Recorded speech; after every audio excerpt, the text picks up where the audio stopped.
টিক্সের পক্ষ থেকে আমি মাহের পূর্বের মতো এখনো চলে আসছি আপনাদের সামনে। তো আজকে কি নিয়ে এসেছি আপনাদের সামনে সেটা অবশ্যই আপনারা ভিডিওর থাম্বনেল দেখে বুঝতে পারছেন।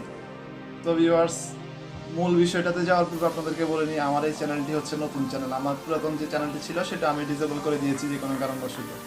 পুরাতন চ্যানেলে আপনারা আমাকে যেভাবে ভালোবাসা দিয়েছেন, অসংখ্য ভালোবাসা পেয়েছি আপনাদের।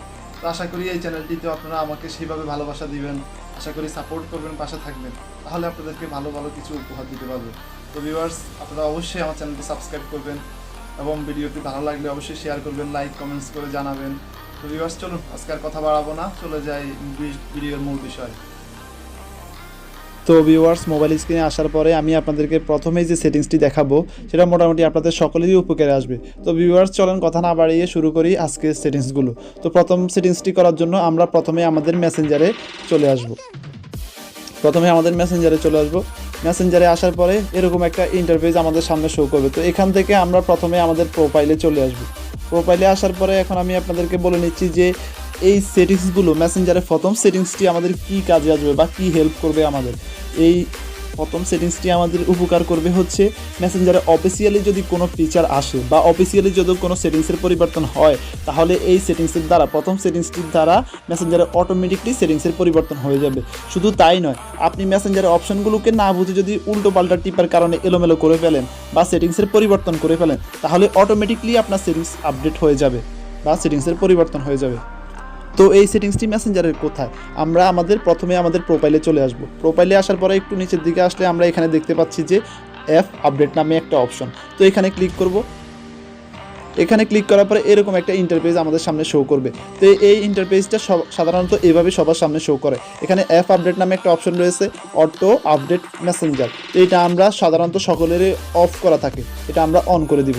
এটা অন করে দিলে হবে কি, আপনার মেসেঞ্জারে যদি কোনো ফিচার আসে বা কোনো সেটিংসের পরিবর্তন হয়, তাহলে এটা অটোমেটিকলি সেই ফিচারটাকে আপডেট করে নেবে বা সেই সেটিংসটাকে পরিবর্তন করে নেবে।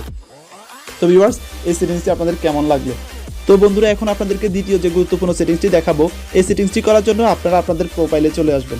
প্রোফাইলে আসার পরে এখানে দেখতে পাচ্ছেন যে ফটো অ্যান্ড মিডিয়া নামে একটা অপশন রয়েছে। তো ফটো অ্যান্ড মিডিয়া অপশন রয়েছে, এটা আসলে আমরা সকলেই দেখতে পাই বা এটার কাজ কি, সঠিক কাজটি আসলে আমরা অনেকেই জানি না।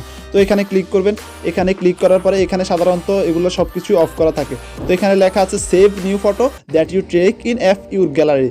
এখানে এটার কাজ হচ্ছে, মূলত এই লেখাটার কাজ হচ্ছে, এই সেটিংসটার কাজ হচ্ছে, আপনাকে যদি মেসেঞ্জারে কোনো ফ্রেন্ড, ফেসবুক ফ্রেন্ড বা কেউ যদি আপনাকে ভিডিও অথবা ফটো পাঠিয়ে থাকে, এটা অটোমেটিকলি আপনার গ্যালারিতে নিয়ে আসবে। আপনার গ্যালারিতে অটোমেটিকলি চলে আসবে ফটো অ্যান্ড ভিডিওগুলো, আপনাকে আর কষ্ট করে ডাউনলোড করতে হবে না। আবার অনেকেই আছেন যে মেসেঞ্জারে কিছু দিয়ে সাথে সাথে ডিলিট করে দেয়। তো মেসেঞ্জারে কিছু দিয়ে সাথে সাথে ডিলিট করে দিলে আমরা দেখতে পাই না বা কী দিয়েছে, পরবর্তীতে দেখার ইচ্ছে হলেও তা দেখতে পাই না। তো এই অপশনটি চালু করে রাখলে আসলে কেউ যদি কিছু দেয়, সেটা যদি আমরা 1 সেকেন্ডের জন্য হলেও অন করে থাকি, তাহলে এটা অটোমেটিকলি আমাদের গ্যালারিতে আসবে সেই ভিডিও অথবা ফটো, যে কোনো কিছু। তো বন্ধুরা, এখন আপনাদেরকে মেসেঞ্জারের তৃতীয় যে স্পেশাল সেটিংসটি দেখাবো, সেই সেটিংসটির জন্য আপনারা আপনাদের প্রোফাইলে চলে আসবেন। প্রোফাইলে আসার পরে একটু নিচের দিকে স্ক্রল করলে এখানে দেখতে পাবেন যে স্টোরি নামে একটা অপশন রয়েছে। তো আপনারা স্টোরিতে ক্লিক করবেন। স্টোরিতে ক্লিক করার পরে এরকম একটা ইন্টারফেস আপনাদের সামনে চলে আসবে। এখানে লেখা আছে anyone on Messenger or Facebook. এটা মানে হচ্ছে যে কেউ আপনার মেসেঞ্জারে, ফেসবুক ফ্রেন্ড হোক বা মেসেঞ্জারে হোক, যে কেউ আপনার হিস্টোরিটাকে ভিজিট করতে পারবে। আদারওয়াইজ অন্য কেউ ভিজিট করতে পারবে না। যদি আপনি এখানে অনলি ফ্রেন্ড দিয়ে রাখেন, তাহলে এখানে শুধুমাত্র আপনার ফেসবুক ফ্রেন্ডরাই ভিজিট করতে পারবে। মেসেঞ্জারের বাইরে, ফেসবুকের বাইরে অন্য কেউ এখানে আপনার হিস্টোরিটাকে ভিজিট করতে পারবে না। আর যদি আপনি এখানে প্রাইভেট করে দিতে চান, তাহলে এখানে নিচের যে অপশনটা রয়েছে, এই অপশনটাকে অন করে দিয়ে উপরে কর্নারে সেভ অপশন রয়েছে, এখান থেকে আপনি সেভ করে দিতে পারেন। তো ভিউয়ার্স, এই অপশনটা আপনারা সাধারণত অনলি ফ্রেন্ড করে রাখবেন। এই অনলি ফ্রেন্ড করে রাখলে সাধারণত আপনার ফেসবুক ফ্রেন্ডরাই আপনার এই হিস্টোরিটা শুধুমাত্র ভিজিট করতে পারবে। তো আমরা এখানে উপরে সেভ লেখা আছে, এখান থেকে সেভ করে দিব। তো মেসেঞ্জারের সবচেয়ে গুরুত্বপূর্ণ চতুর্থ যে সেটিংসটি, এই সেটিংসটি আসলে সকল মেসেঞ্জার ইউজারদের জন্য প্রয়োজন। আপনারা যদি আপনাদের প্রাইভেসিটাকে যদি সুরক্ষিত রাখতে চান, তাহলে এই সেটিংসটা আপনাদের সকল মেসেঞ্জার ইউজারদের জন্য খুবই গুরুত্বপূর্ণ। তো এই সেটিংসটার জন্য আপনারা আপনাদের প্রোফাইলে চলে আসবেন। প্রোফাইলে আসার পরে একটু নিচের দিকে নামলে এখানে প্রাইভেসি নামে একটা অপশন দেখতে পাচ্ছেন, প্রাইভেসিতে চলে আসবেন। তো পাইরেসিতে আসার পরে এখানে আমরা দেখতে পাচ্ছি যে স্টোরি অডিয়েন্স নামে একটা অপশন রয়েছে। তো স্টোরি অডিয়েন্সে ক্লিক করব। এখানে ক্লিক করার পরে দেখতে পাচ্ছি যে anyone on Messenger or Facebook. এখানে মূলত কাজ হচ্ছে আপনার এখানে যদি পাবলিক করা থাকে তাহলে আপনাকে যে কেউ আপনার মেসেঞ্জারে মেসেজ করতে পারবে, ফেসবুক এবং ফেসবুকের বাইরে। তো এখানে এটাকে আমরা সাধারণত অনলি ফ্রেন্ড করে রাখবো। অনলি ফ্রেন্ড করে রাখলে হবে কি, এখানে শুধু সাধারণত আমাদের ফেসবুক ফ্রেন্ডরাই আমাদেরকে মেসেজ করতে পারবে, আদারওয়াইজ অন্য কেউ মেসেজ করতে পারবে না। এটাকে আমরা এখন অনলি ফ্রেন্ড করে দিব। অনলি ফ্রেন্ড করে দেওয়ার পরে উপরে ডান পাশে কর্নারে সেভ অপশন লেখা আসবে। তো আমরা সেখান থেকে এটাকে সেভ করে নিব। আজকে সর্বশেষ যে বিষয়টা দেখাবো তার জন্য আমরা আমাদের প্রোফাইলে চলে যাব।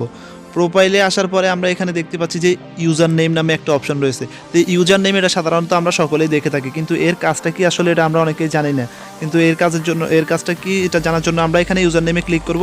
এখানে ক্লিক করার পরে আমরা এখানে দেখতে পাচ্ছি যে কপি লিঙ্ক নামে একটা অপশন রয়েছে, আরেকটা অপশন রয়েছে এডিট ইউজার নেম নামে অপশন। তো এখানে কপি লিঙ্কে ক্লিক করলে এখানে আমাদের মেসেঞ্জারের যে ইউআরএলটা রয়েছে এই ইউআরএলটা এখান থেকে কপি হয়ে যাবে। এখানে কপি করার পরে আমরা যে কাউকে হোয়াটসঅ্যাপে সেন্ড করতে পারবো বা ইমোতে সেন্ড করে দিতে পারবো। তো এখানে আরেকটা অপশন রয়েছে এডিট ইউজার নেম নামে। তো এডিট ইউজার নেমে আসলে কি হবে, এখান থেকে আমরা আমাদের ইউজার নেমটাকে চেঞ্জ করে দিতে পারবো। আমাদের মেসেঞ্জারের ইউআরএল ইউজার নেম এবং ফেসবুক ইউজার নেম কিন্তু দুটোই একই হয়ে থাকে। তো ভিউয়ার্স, আজকের মতো এই পর্যন্তই। তো ভিডিওটি কেমন লাগলো অবশ্যই কমেন্টস করে জানাবেন। এখান থেকে যদি একটা সেটিংসও আপনাদের উপকারে আসে তাহলেই মনে করবো আমার ভিডিওটি করা সার্থক হয়েছে।